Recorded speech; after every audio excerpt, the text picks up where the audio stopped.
سلامونه ګرانو دوستانو، تاسو ته ما یو رپورټ تیار کړی دی چې هغه د 2022 د کال د مالی بحران په وضعیت باندې دی. دا راپور ما د فاینانشل ټایم نه ترجمه کړی دی او هغه کې زه خپل هم لږ اضافه کوم.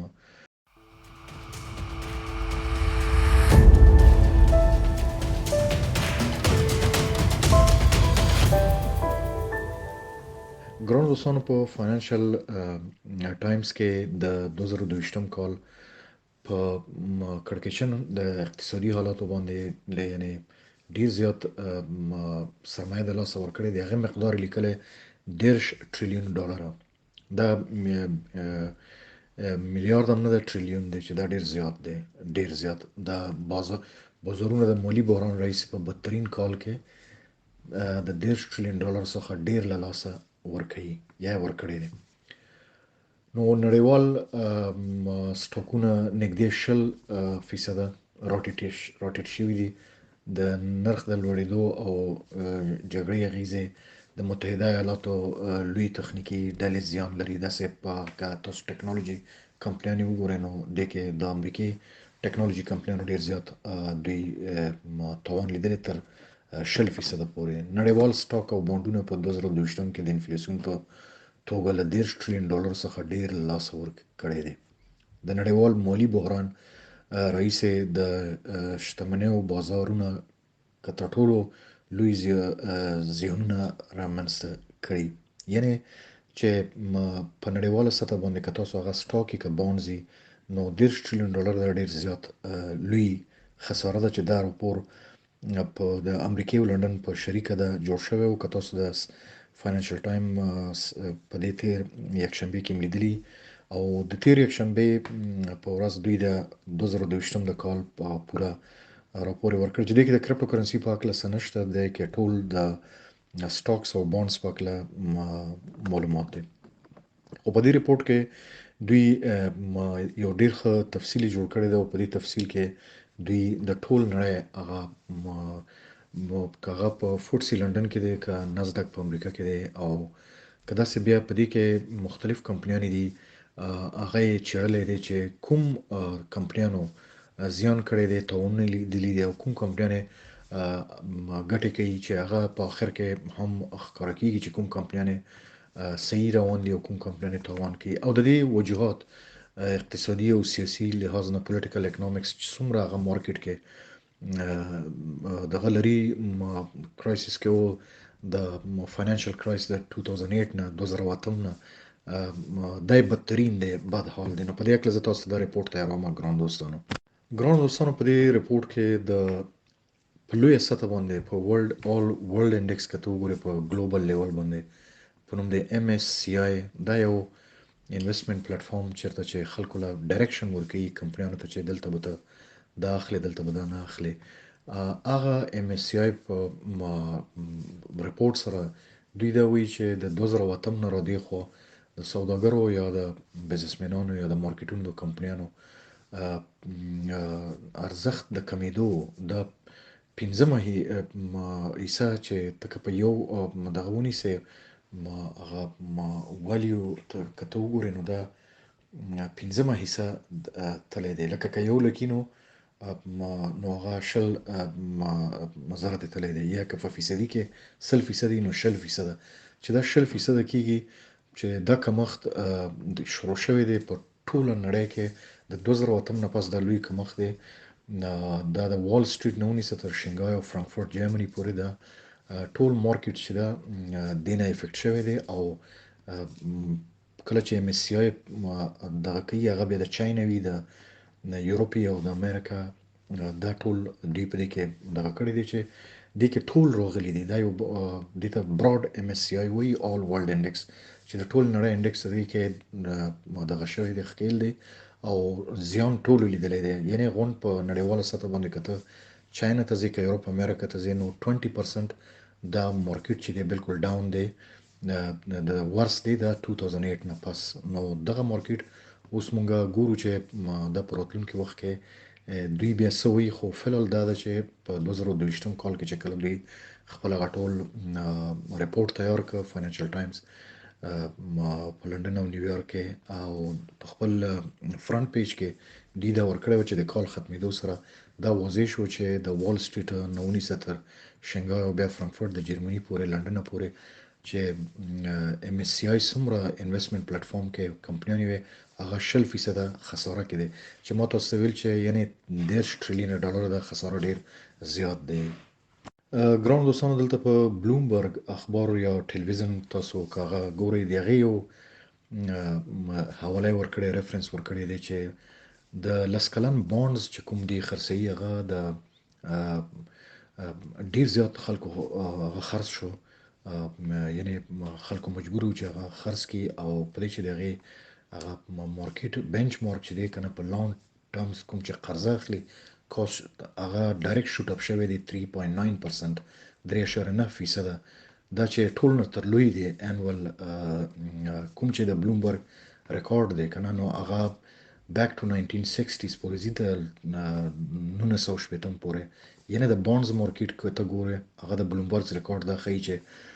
په دومره سطح چې اوس خلک تیزی سره خرسي او دا خسته نشي یو ډیر زیات ګران دی نو هغه د 1960 سره سمون خوري ټول غون مارکیټ خو دې ته ویل چې 2008 سره کیږي خو د بانډ مارکیټ سره د بلومبرګ ریکارډ مطابق دی ویل چې دا 1960 سره برابر دی. ګران دوستانو مخکې چې ما دا ریپورت وچړل دلته یو څوک دی په نوم دی لوکا پاولونی دا یو اسټ منیج کوي چې د خلکو سرمایه منیج کوي هغه دا وایي چې بانډز چې دی دا په لو انفلیشن کله چې ګرانی کمی او بانکونه قرضې زیات ورکوي په دغه وخت کې بانډز رول پلی کولای شي هغه خلکو له ګټه ورکول خو چې کله بیا مارکیټ کې انفلیشن ډیر های شي یعنی ګرانی ډیر زیات شي بدلته بانډز چې دی دا دومره زیات دغه نه ورکوي یعنی دا یو لوی سبق مونږ ته په دې کال کې حاصل شو چې کله ګرانی راشي دلته بانډز خرڅېدل ډیر تیزی سره مارکیټ وخوځيږي او د بانډز نه هم څو فایده نشي اخیسته. ګران دوستانو لکه څنګه چې په د بلومبرګ په ریفرنس ما تاسو درک دغه سه یو بل اسټ منیجمنت کمپنی هغه مشر چې دی انټونیا په نوم باندې انټونیا کووارو په نوم باندې هغه دا ویلي دي چې څنګه مارکیټ ډیر ټریلیون ډالر زیان لیدل تاوان لاس کې دی داسې ورسره چې کوم اکراس د ګلوب په ټوله نړۍ کې هغه ټریډینګ شوی دی نو هغه 25 ټریلیون ډالرز دی ټول په 2022 کې نو دا د ډیر زیات لو دی چې کله ستا مارکیټ کې لاس 30 ټریلیون او بیا 25 ټریلیون ته ټریډ کې کراس نو دا this is the worst لکه د ګلوبل کرایسس نه نیسي که 1969 نه ایون ته نیسي نو هغه ټایم نه دا یو ډیر زیات لوی دغه د تاوان دی په دغه شرکت چې کوم منیجمنت دی دا د ګلوبل د ګورنمنت یا د کورپوریټ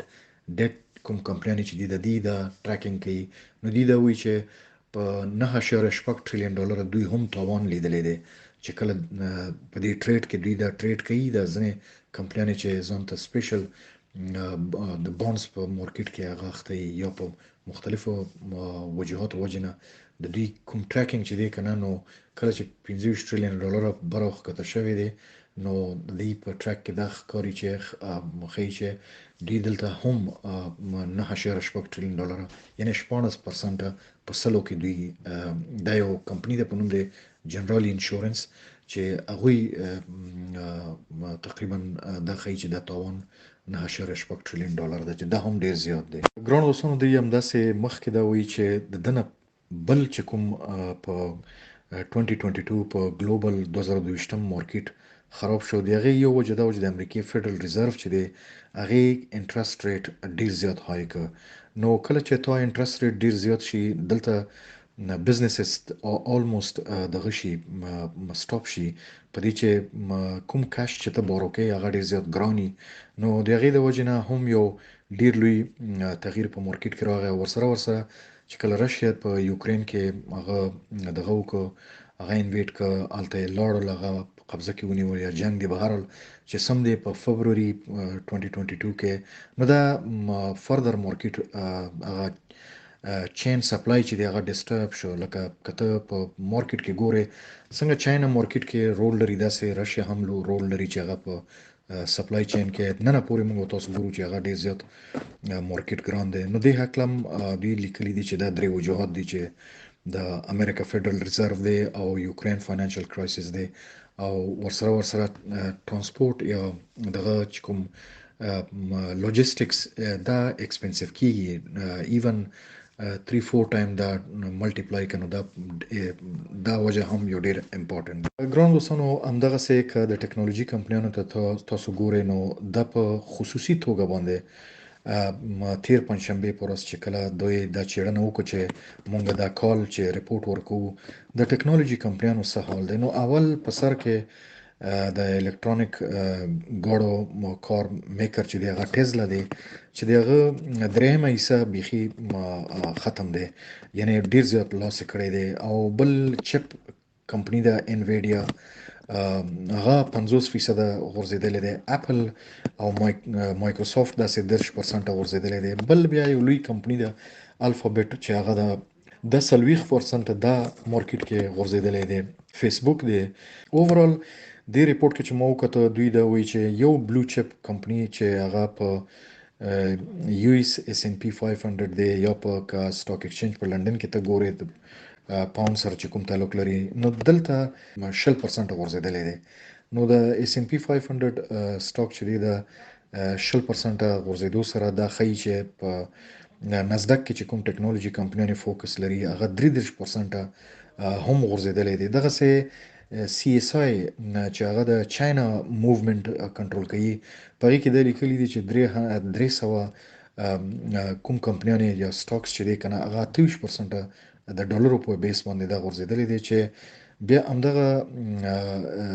ام اس سی آی د یورپ انډیکس چې کته وګوره دا 16% ډالر سره غورځیدلې دي او یورو سره 11% 11% ده. بیا دوی فردر دا وایي چې په لندن فوتسی کې 100 هیوی ویټ ټورډز